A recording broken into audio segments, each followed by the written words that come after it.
O texto começa assim, capítulo 15, verso 11.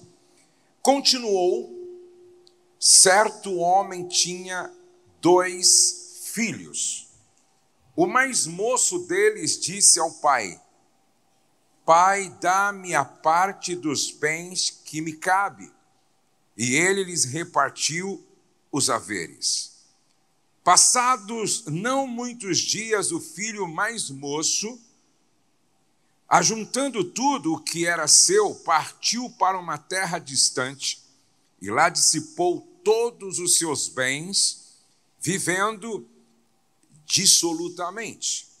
Depois de ter consumido tudo, sobreveio àquele país uma grande fome e ele começou a passar necessidade. Então ele foi e se agregou a um dos cidadãos daquela terra e este o mandou para os seus campos a guardar porcos. Ali desejava ele fartar-se de alfarrobas que os porcos comiam, mas ninguém lhe dava nada. Então, caindo em si, disse: Quantos trabalhadores de meu pai têm pão com fartura, e eu aqui morro de fome? Levantar-me-ei, irei ter com o meu pai, e lhe direi: Pai, pequei contra o céu e diante de ti, já não sou digno de ser chamado teu filho, trata-me como um dos teus trabalhadores. E levantando-se foi para seu pai. Vinha ele ainda longe, quando seu pai o avistou, e compadecido dele, correndo, o abraçou e beijou. E o filho lhe disse: Pai, pequei contra o céu e diante de ti, já não sou digno de ser chamado teu filho. O pai, porém, disse aos seus servos: Trazei-me depressa a melhor roupa, vestiu, ponde-lhe um anel no dedo e sandália nos pés. Trazei também e matai o novilho cevado, comamos e regozijemo-nos, porque este meu filho estava morto e reviveu, estava perdido e foi achado, e começaram a regozijar-se. Vamos orar. Pai, nós estamos diante da Tua palavra, e cada um aqui tem uma necessidade específica, e o Senhor conhece a cada um de nós melhor do que nós nos conhecemos. Por isso, através do Teu Espírito, ministra aos nossos corações, e que aqui o Teu nome seja por todos nós glorificado. Liberta-nos de nós mesmos, marca as nossas vidas, transforma-nos através da Tua palavra. Nós pedimos que seja assim, em o nome de Jesus, e todos digam amém. Jesus contou uma parábola que fala de uma família.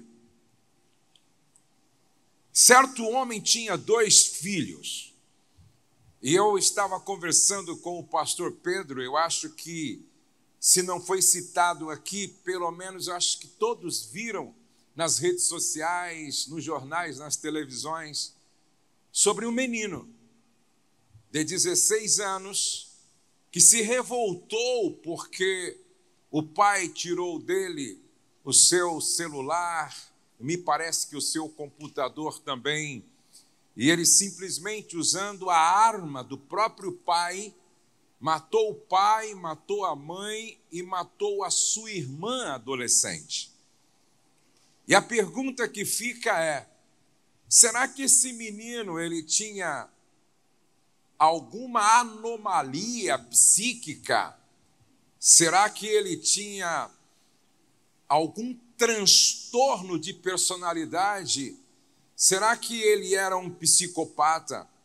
Ou será que os pais erraram no processo de educação? O certo é que houve uma tragédia que, de repente, poderia ser evitada se a família fosse funcional, se a família toda estivesse orientada pelo Espírito da graça e do Evangelho. Agora, por mais saudável que seja a família, Nenhuma família está isenta de passar por momentos de crises. O próprio Jesus diz: todo aquele, pois, que ouve estas minhas palavras, será comparado a um homem prudente, que edificou a sua casa sobre a rocha. Agora, o fato de o homem ter edificado a casa sobre a rocha, não fez com que a sua casa fosse blindada da possibilidade de experimentar a realidade da estação da chuva. Porque Jesus disse que caiu a chuva, sopraram os ventos, transbordaram os rios, deram com ímpeto contra aquela casa. Que casa? A casa que fora edificada sobre a rocha. Então fica claro aqui, nesta parábola de Jesus da rocha e da areia, que todas as famílias, independente do sobrenome, independente do status social, independente do tempo de vida cristã, toda a família está sujeita a passar pela estação da chuva, por crises. E não é diferente com a família da parábola que Jesus constrói. Porque ele diz: certo homem tinha 2 filhos, o mais moço deles disse ao pai: Pai, dá-me a parte dos bens que me cabe. E ele lhes repartiu os haveres. Passados não muitos dias, o filho mais moço, ajuntando tudo o que era seu, partiu para uma terra distante e lá dissipou todos os seus bens, vivendo dissolutamente, sem regra, vivendo de uma maneira irresponsável, leviana. A primeira lição que a gente aprende aqui, inclusive eu coloquei nesse meu livro, a primeira lição é que nem sempre na família tudo sai da forma como nós planejamos. Nem sempre na família tudo sai como nós desenhamos. Pergunto: qual é o pai que gera um filho para ser traficante? Qual é o pai que gera uma filha para ser prostituta? Qual é o pai que gera um filho para assassiná-lo, bem como sua esposa e irmã? Qual é o pai que gera um filho que na sua juventude passa a desejar a morte do próprio pai? Porque aqui, esse filho, quando pede para o pai a herança com o pai vivo, dentro daquela cultura, sabe o que ele estava dizendo para o pai? O meu desejo é que você morra. Por mim, você não estaria mais vivo. Pedir a herança com o pai vivo era a mesma coisa de estar dizendo para o pai: o meu querer, o meu desejo é que você morra. E esta é a grande questão muitas vezes. Nós, pais, às vezes entramos em crise porque as coisas não estão saindo ou não saíram como a gente planejou. Por exemplo, eu investi muito na minha filha Letícia, paguei faculdade, Investi desde a pré-escola até a universidade. Investi muito no meu filho Douglas. Investi muito no meu filho Pedro. Agora, por mais investimento que eu tenha feito, por mais cuidado que eu tive, na hora de decidir escolher, foge ao meu controle. Porque cada um é soberano nas decisões que toma. Cada um é soberano nas escolhas que fazem. Eu não posso escolher para o Douglas. Eu não posso escolher para a Letícia. Eu não posso escolher para o Pedro.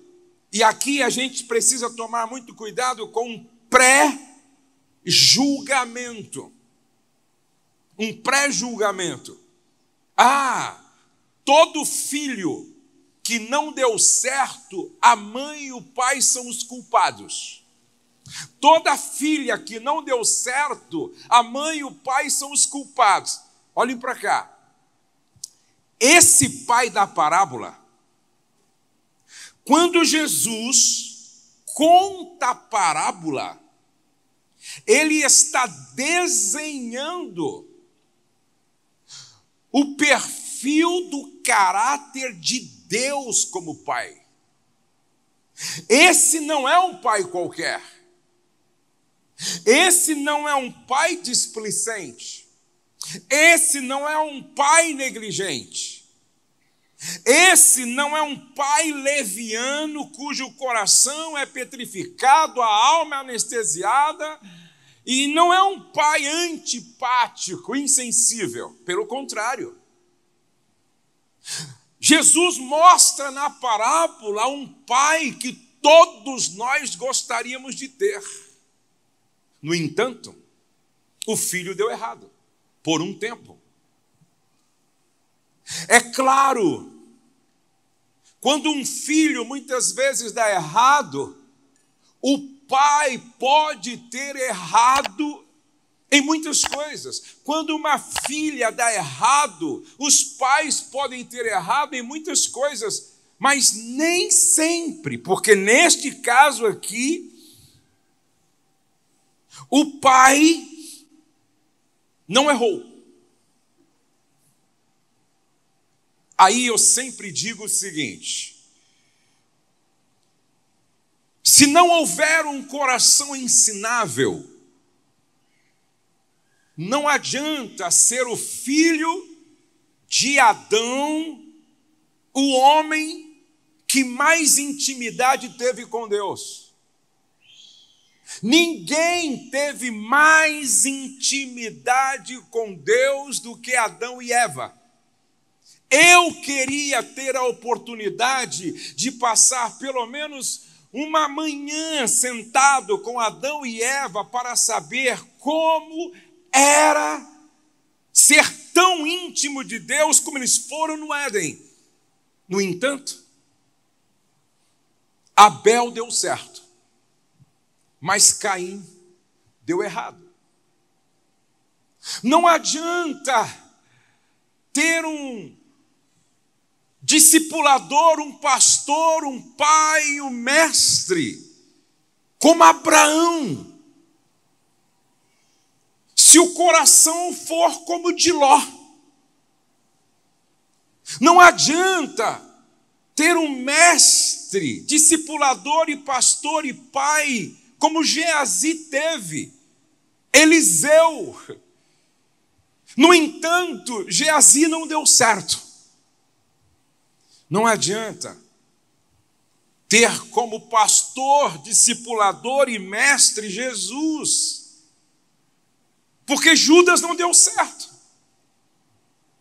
Aonde é que está o problema? No coração. Se não tivermos um coração ensinável, a gente pode ter o melhor mestre, como um pai Adão, que foi o homem mais íntimo de Deus. A gente pode ter um pai, mestre, pastor como Eliseu. A gente pode ter Jesus como pastor, discipulador e mestre, mas o coração é de Judas. Não é um aprendiz, não tem um coração ensinável, não tem a humildade para aprender. Então o problema nem sempre está no pai. O problema nem sempre está na mãe. Apesar de que muitas vezes os pais erram. Mas eu estou falando aqui de uma situação em que o pai do filho pródigo acertou, mas o filho deu errado. Agora, tem um detalhe importante que a gente precisa considerar aqui. Mas antes de eu falar sobre isso, eu aprendo uma outra lição com esse texto e esse pai. Porque o pai, quando o filho pede a parte da herança, porque ele quer ir embora, ele não prende o filho. Ele não obriga o filho a ficar. Ele não diz de forma alguma você sai daqui. Inclusive, eu vou dar um jeito de prender você de alguma forma, porque eu quero te proteger.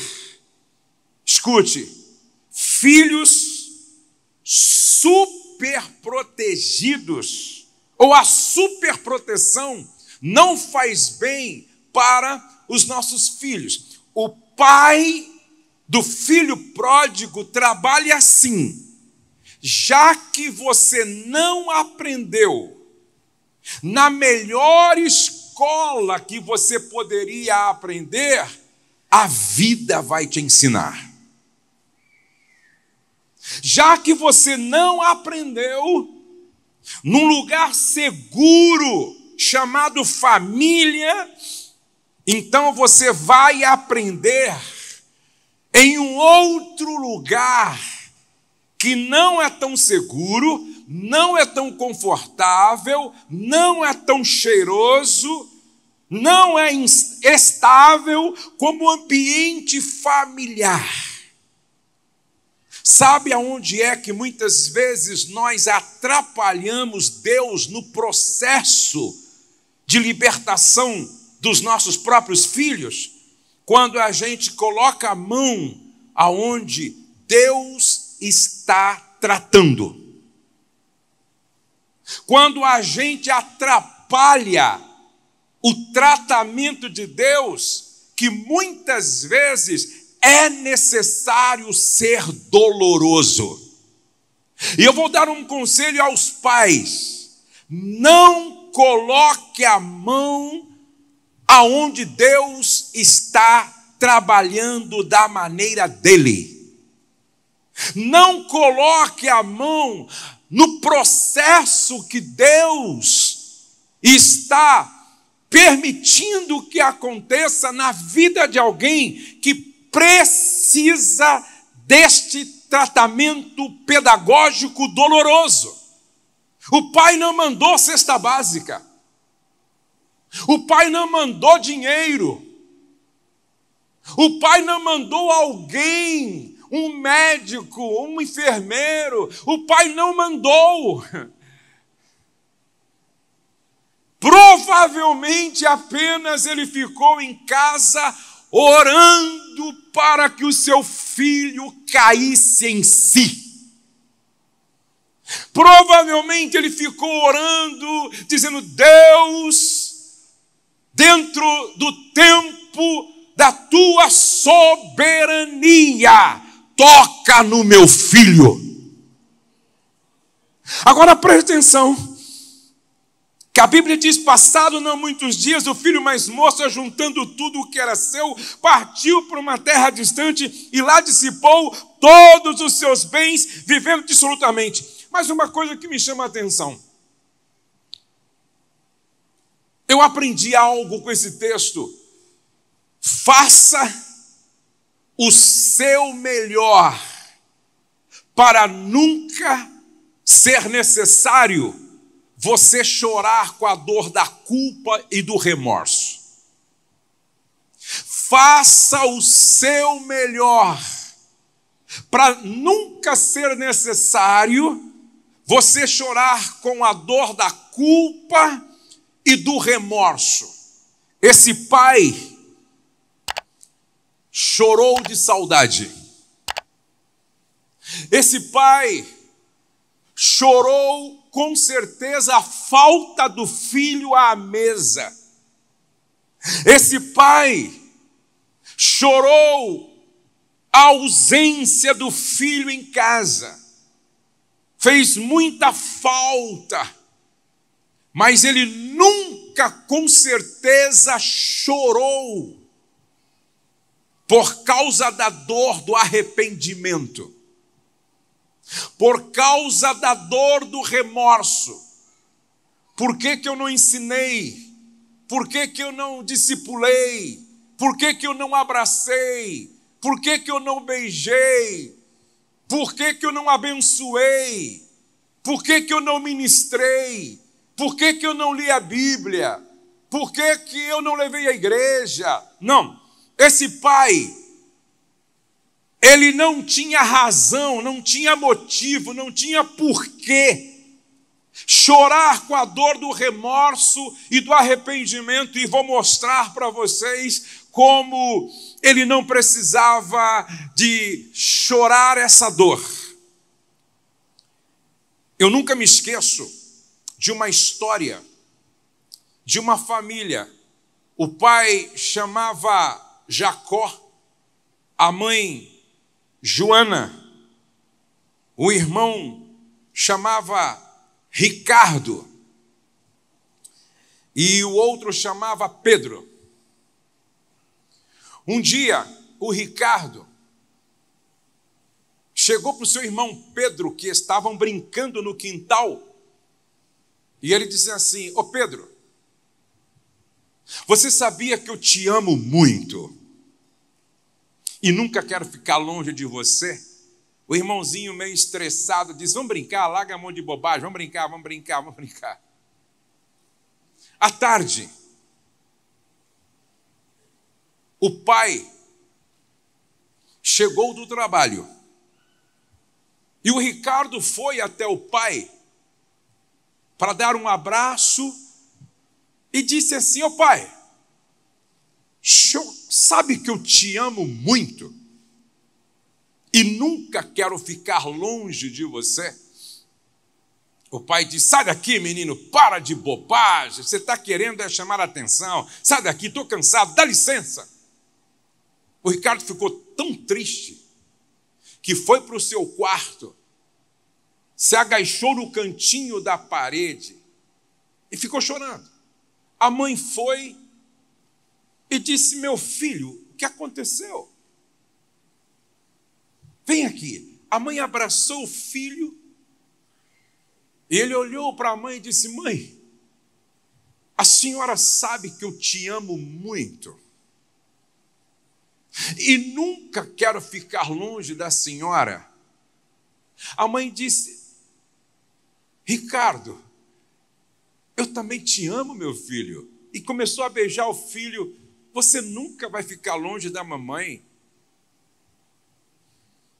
Chegou a noite, todos deitaram e o Ricardo não conseguia dormir. De madrugada ele levanta e ele vai no quarto do irmão e ficou olhando. O irmão acordou e brigou com ele e saiu. Aí ele foi no quarto do pai. A luz estava apagada, mas tinha uma fresta de luz entrando no quarto. Ele entrou no quarto e ficou assim, olhando para o pai dormindo. E com a respiração dele e tal, o pai acordou. Quando o pai acordou, o pai ficou muito nervoso. O que você está fazendo aqui, menino? Você me deu um susto. Vai dormir, senão eu te arrebento. Tá bom, pai, tá bom, tá bom. Ele foi e deitou. No outro dia pela manhã, o pai Jacó acorda para chamar o Pedro, chamou Pedro, acorda, o Pedro acordou, levantou, chamou o Ricardo, Ricardo, está na hora, acorda, e foi para a cozinha ajudar a mulher lá a arrumar o café. E aí o Pedro disse: ô pai, o Ricardo não levantou ainda. Aí o pai foi até o quarto muito nervoso do Ricardo e chegou no quarto, puxou assim: acorda, Ricardo, você vai perder a hora da escola. De repente ele percebe que o Ricardo não se move. Ele está encolhido e ele não se mexe. Quando ele se aproxima do Ricardo e coloca a mão nele, ele percebe que o Ricardo está morto. Ele entra em desespero, diz: Joana, Joana, Pedro, Joana, o Ricardo morreu. Todos eles vão ao quarto e o Ricardo segura uma folha de papel na mão. Eles pegam a folha de papel e naquela folha estava escrito assim: na noite anterior eu tive um sonho. Deus apareceu para mim e disse que Ele iria me levar para estar perto dEle. E ele começou assim: Pedro, nunca tenha vergonha de dizer que ama. Pai, de tanto você trabalhar, você esqueceu de viver. Mãe, você é a melhor mãe do mundo. Eu amo todos vocês. A pergunta que fica é: qual era o sentimento do pai ao lado do caixão do seu filho? Qual era o sentimento do irmão Pedro ao lado do caixão do irmão? Qual era o sentimento da mãe ao lado do caixão do filho? Com certeza esta mãe chorou a dor da perda, mas não chorou a dor do remorso, mas o pai sim. Mas o pai sim. Nunca me esqueço de um homem que foi a um evento de homens que eu realizei, e ele era um pastor. E ele chorou na abertura do evento, chorou no outro dia, não parava de chorar. Eu me aproximei dele um dia e perguntei: querido, por que tantas lágrimas? Por que tanto choro? Ele disse: pastor, há uns 2, 3 meses atrás, eu tive uma briga muito séria com meu filho de 23 anos. E foi uma briga tão feia que ao pouco a gente não partiu para as vias de fato, agressão física. Meu filho arrumou a mala e foi embora para a casa da avó. E eu então fiquei dizendo para mim mesmo: depois eu vou procurar meu filho. Não, daqui, semana que vem, eu vou chamar meu filho. Não se falavam, não se viam, e ele foi protelando, depois eu converso com meu filho. Não, depois eu falo com o meu filho. Depois eu vou acertar com o meu filho. Um dia, ele está dentro de uma agência bancária quando o telefone toca. E do outro lado alguém dizia: o seu filho, ou seja, houve um acidente entre um carro e uma moto aqui no centro da cidade e o seu filho acaba de morrer. Ele disse: pastor Josué,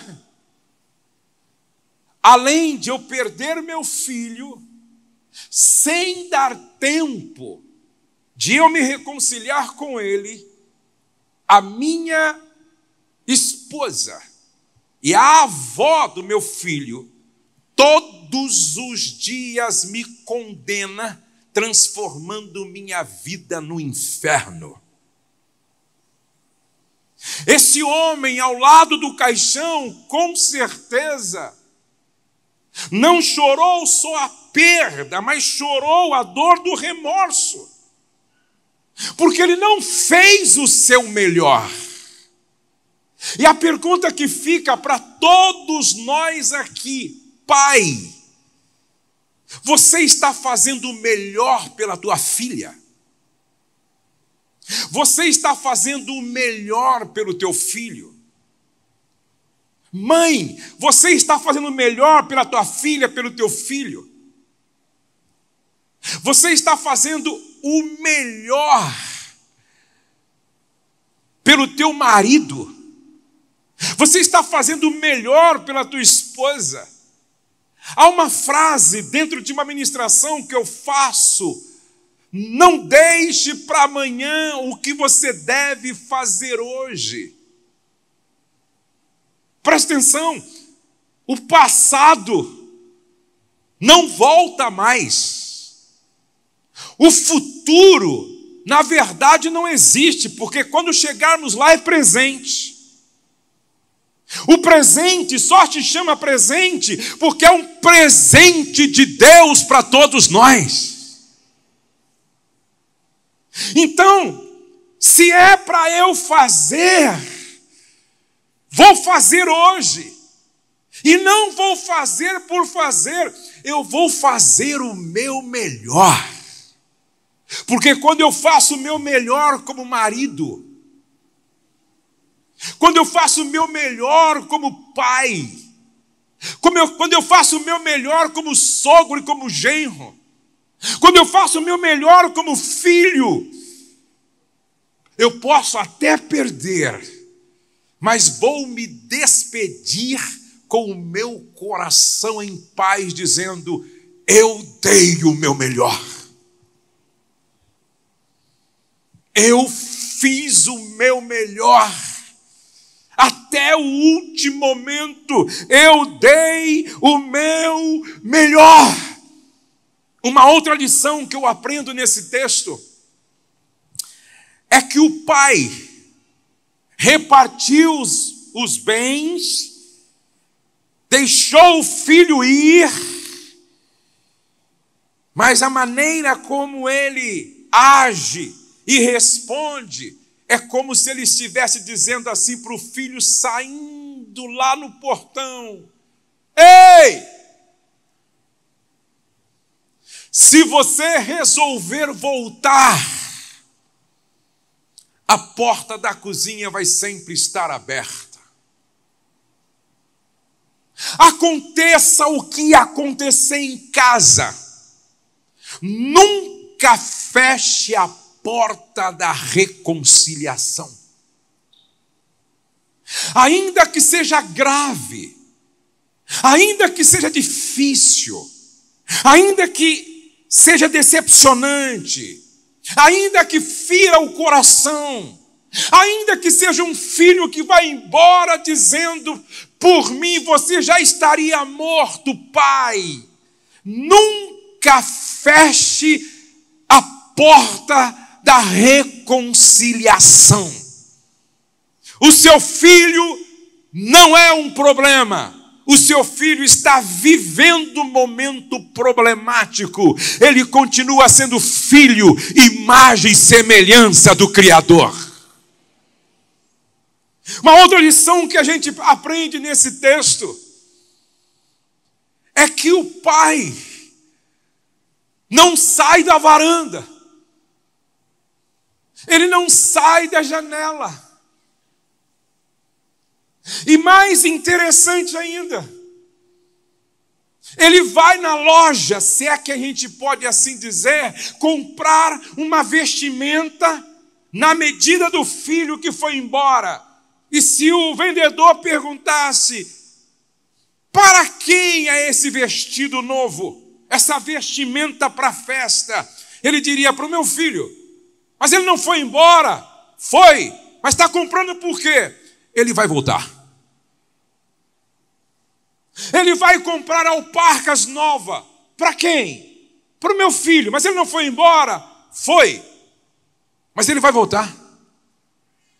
Você está cevando esse bezerro por quê? Para a festa. Que festa? A festa do retorno do meu filho. Mas ele não foi embora e desapareceu, mas ele vai voltar. Escute o que eu vou dizer para você. Sua casa nunca pode deixar de ser um lugar de esperança. Sua casa nunca pode deixar de ser um lugar de gente que sonha com a possibilidade do milagre. Pode todos pensarem ao contrário. Nós cremos no Deus do impossível. Pode todos pensarem ao contrário. Nós cremos em um Deus que abre porta aonde não tem porta para ser aberta.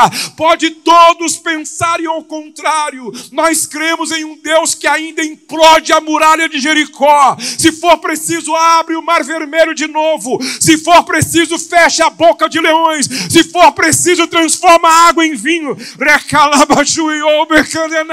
Se for preciso, do nada ele chama tudo à existência. Se for preciso, ele multiplica o azeite da viúva outra vez. Se for preciso, ele multiplica pães e peixes outra vez. Se for preciso, ele abre o céu para que o milagre aconteça outra vez dentro da minha casa e da sua casa. Se você crê nisso, glorifique o nome dele, aplaudindo ao único que é digno de receber toda a honra, toda a glória, todo o louvor, para todo sempre.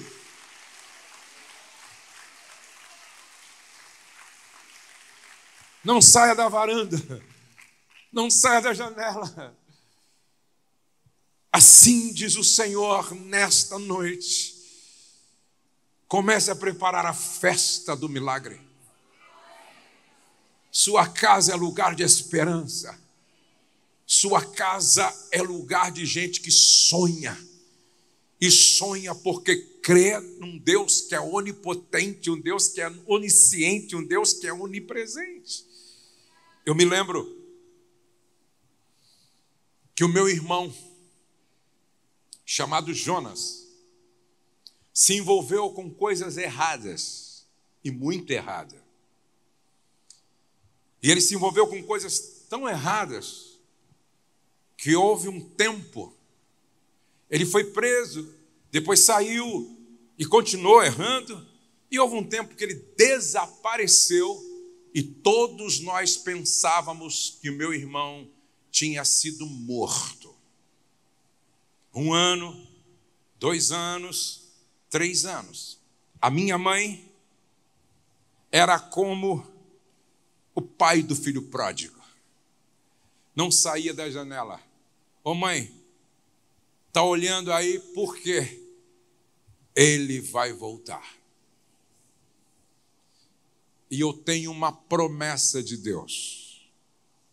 Nenhum filho meu se perderá. Eu ia outro dia na casa dela, e aí, mãe? Eu continuo orando por ele.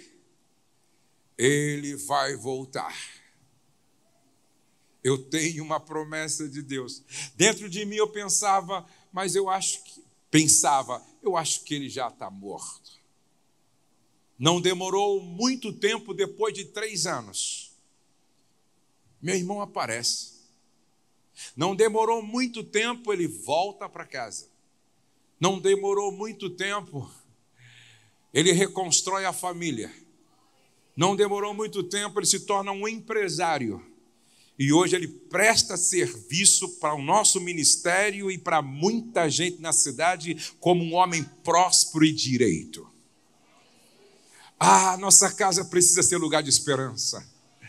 A nossa casa precisa ser lugar de gente que sonha grande, sonha com o sobrenatural, sonha com o surpreendente, sonha com o extraordinário. Será que Deus está falando com algumas pessoas aqui que já estava pensando em desistir? Levante a tua cabeça, deixe um brilho aparecer nos teus olhos. Morre o profeta, mas as promessas de Deus continuam de pé, e nenhuma palavra daquilo que Deus falou haverá de cair por terra. Minha mãe dizia: eu tenho uma palavra de Deus, nenhum dos meus filhos se perderá. Eu tenho uma palavra de Deus. Quem tem uma palavra de Deus aí, levante a sua mão e diga amém.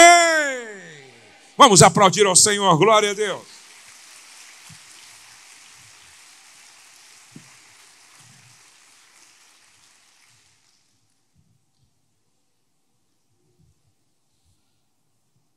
Sabe, esse pai era um pai que gerou memórias positivas no coração do filho. Por que eu digo isso? Porque quando o menino está entre os porcos e ninguém lhe dava nada, ele caiu em si e ele disse assim: quantos trabalhadores na casa do meu pai têm pão com fartura? Eu tenho um pai que é generoso. Eu tenho um pai que é partilhador. Eu tenho um pai que é sensível. Eu tenho um pai gracioso. Esse menino só voltou para casa porque o pai gerou nele memórias positivas. E são as memórias que um bom pai gera nos filhos que faz com que os filhos tenham vontade de voltar para casa. Faz com que os filhos tenham desejo de retornar para casa. Um pai pode gerar memórias tão traumáticas na vida de um filho que o filho deseja ir embora e nunca mais voltar. Me lembro que eu estava ministrando em algum lugar no Brasil e um homem muito rico, ele tinha 13 fazendas. Ele me disse: pastor Josué, me ajuda. Eu disse: o que houve? Meu filho pediu para visitar a avó, eu mandei ele para a casa da avó e nunca mais ele quis voltar. Me ajuda a trazer de volta meu filho de 14 anos. Eu perdi meu filho. A pergunta que fica é: quando um filho de 14 anos tem aversão pela casa em função do pai que tem, que tipo de memória esse pai gerou no coração desse filho? Me lembro de uma mulher almoçando comigo, ela disse: pastor, meu pai era muito duro. Meu pai era muito duro, pastor. Ele não gostava que a gente usasse o sal para colocar no limão, e era o que eu mais gostava, e os meus irmãos também. Um dia meu irmão disse: coloca um pouco de sal para mim aqui. Eu dei uma olhada, meu pai não estava por perto, eu peguei o sal. Quando eu estava colocando o sal no limão do meu irmão, quem aparece? Meu pai. E o meu pai disse: já que vocês gostam de sal, né? Inclusive você que é a mais velha, está fazendo isso com o seu irmão, já falei para você não fazer. Ele me colocou sentada à mesa, colocou muito sal no meu prato e disse: ou você come tudo, ou eu vou te quebrar no pau. E ele ficou perto, e eu tive que comer muito sal. Fiquei com problema no estômago. Tive que passar por tratamentos.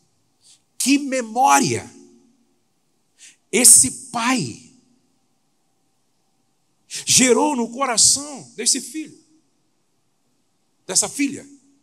Eu não sei se eu contei para vocês aqui de um pai que era membro de uma igreja onde tudo era proibido. Era proibido cortar cabelo, proibido as mulheres fazer sobrancelha, proibido as mulheres depilar as pernas, proibido os homens usar bermuda, jogar bola, aí era proibido tudo. A menina de 16 anos, uma adolescente, filha desse homem, como todas, escondido, ela pintou as unhas, tipo assim, de vermelho, para ver como é que ficava. O pai pegou. Aí ele ficou possesso em nome de Deus. Você já viu isso? Em nome de uma religião burra, de uma espiritualidade idiota.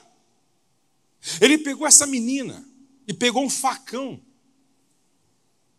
E ele raspou as unhas da menina com um facão.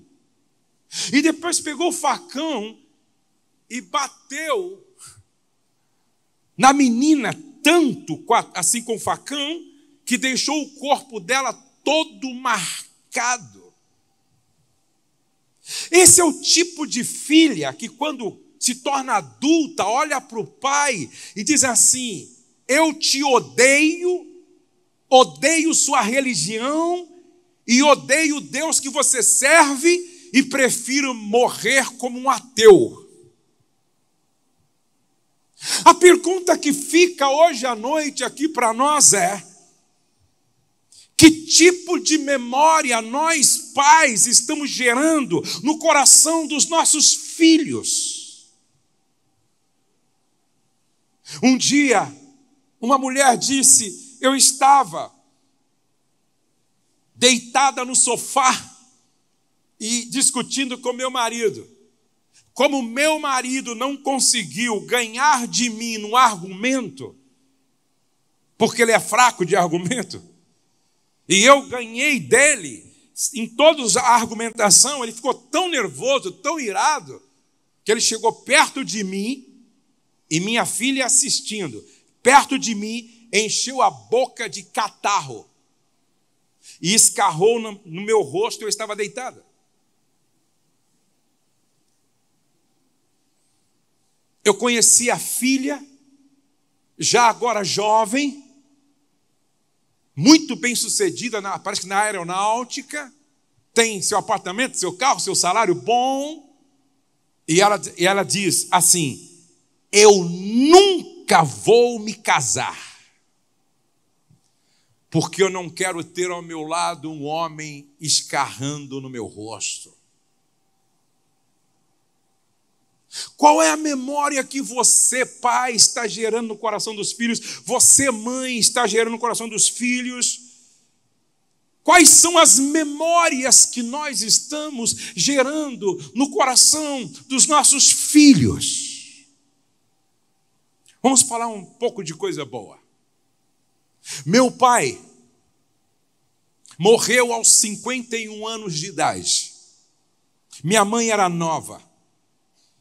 Alguém perguntou assim para minha mãe: Marina, por que você não se casou de novo, sendo que você era tão nova? Sabe o que ela respondeu? O meu marido foi tão extraordinário. O meu marido foi tão maravilhoso que o tempo que eu vivi com ele foi suficiente para mim. Eu não preciso de um outro marido. Quantas vezes eu acordava de madrugada para ir ao banheiro, 3 horas da manhã, meu pai estava ajoelhado na presença de Deus, buscando ao Senhor pela família, pela igreja, pela nação. Meu pai nunca deixou ninguém na minha casa comer fora da mesa, porque a mesa para ele era lugar de comunhão, era lugar teológico onde se revela Deus e Deus se revela, era lugar de gratidão e de culto, era lugar de celebração da vida. Que memória ficou no coração dos 9 filhos e da minha mãe. A minha esposa, quando fez 45 anos de idade, eu escrevi vários versos. Eu gosto de escrever poesia. Eu escrevi vários versos para ela. E eu poderia, no aniversário dela, no nosso quarto, ler aquele texto. Meus filhos resolveram fazer uma surpresa para a mãe, preparando um café colonial logo pela manhã. Todos eles se organizaram, nora, genro, se reuniram lá em casa, prepararam um café lindo na sala, e aí disseram para eu chamar minha esposa, e que eles queriam surpreendê-la. Aí às 9 horas ela saiu do quarto, e quando ela chegou na sala de jantar, os filhos lá, aquele café delicioso, todos cantando parabéns. E quando eles terminaram de cantar parabéns, eu disse: agora, antes de a gente orar para sentar à mesa, eu quero ler o que eu escrevi para a mãe de vocês. E romanticamente eu fui lendo. É engraçado que na medida que eu ia lendo, a Letícia olhava para o meu genro e cutucava, falava: vai aprendendo aí. A Valéria olhava para o Douglas e dizia: vai aprendendo aí. Por que eu fiz isso?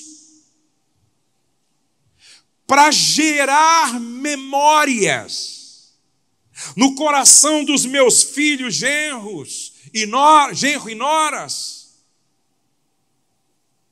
para que estas memórias amanhã sejam valores que norteiam, que guiem a vida deles, não para que eles construam o inferno nas suas casas, mas para que eles construam o céu dentro de casa. Eu termino dizendo para vocês que se o pai do filho pródigo existiu e estivesse aqui para nos dar o último conselho, sabe o que ele diria para nós? Construa um ambiente em casa marcado pela graça. Construa um ambiente da sua casa marcado pela graça.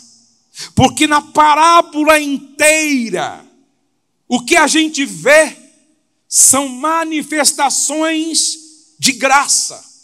Naquela época, dentro da família patriarcal, quando um filho pedia para o pai a herança, com o pai vivo, o pai, como figura soberana na família patriarcal, podia mandar matar o filho, mas em vez de matar o filho, ele dá 2/3 da herança para o filho levar embora. Diga comigo: graça. Esse pai não sai da janela esperando o filho voltar. E quando o filho está voltando, cabeludo, barbudo, mal cheiroso, é o único lugar na Bíblia onde você lê Deus correndo. E segundo aquela cultura, nenhum velho corria em direção de um garoto, nem tampouco levantava as vestes para correr, porque levantar as vestes era expor-se vergonhosamente. Alguém disse que na cruz Era como se Deus levantasse suas vestes, se expondo à vergonha para nos alcançar com graça salvadora. Esse homem sai correndo ao encontro do filho, o abraça e o beija, sem se importar com o mau cheiro. Diga graça. Ele volta com o filho e diz: pega o vestido novo, diga graça. Pega a alparca, diga graça. Pega o anel para colocar no dedo dele, diga graça. Mate o bezerro cevado, diga graça. Percebe? Em toda a parábola, o que se verifica é manifestação de graça, graça, graça, graça e graça. O que é graça? Graça é favor que não se merece. O que é graça? Graça é tratar o outro como o outro não merece ser tratado. O que é graça? Graça é tratar o outro como a gente não espera ser tratado. O que é graça? É vencer o mal com golpes de bondade. O que é graça? Graça é não desistir daqueles que já desistiram de nós. Se o filho perguntasse: pai, depois de eu ter feito tudo isto, como é que o Senhor vem ao meu encontro, me beija e me abraça? O pai diria: você desistiu de mim, mas eu nunca desisti de você. Isso é graça. Graça é lavrar os pés de quem te traiu. Jesus chega no Getsemane, Judas vem, dá-lhe o beijo como senha para os guardas romanos, e Jesus olha para ele e diz: amigo, a que vieste? Graça. Judas, você desistiu de mim, mas o meu amor continua te perseguindo. Se você se arrepender, vai haver perdão para você também. Isso é graça. Graça é fazer com o outro o que Deus faz comigo todos os dias. Quando você acordou hoje, você respirou graça. Nós só estamos aqui por causa da graça. Nós só estamos de pé por causa da graça. Repete comigo: não pode faltar graça em nossa casa. Se faltar graça quando o filho volta, a primeira pergunta: cadê o dinheiro? Cadê o carro? Cadê as joias? Cadê os perfumes? Cadê 2/3 da herança? Mas o pai chega, beija, abraça, provavelmente mandou tomar banho, colocou um vestido, alparca, anel, matou o bezerro, chamou os amigos, mas você não vai cobrar nada? Não. Por quê? Aonde reina a graça, gente vale mais do que coisas. Estava morto e reviveu. Estava perdido e foi achado. Graça.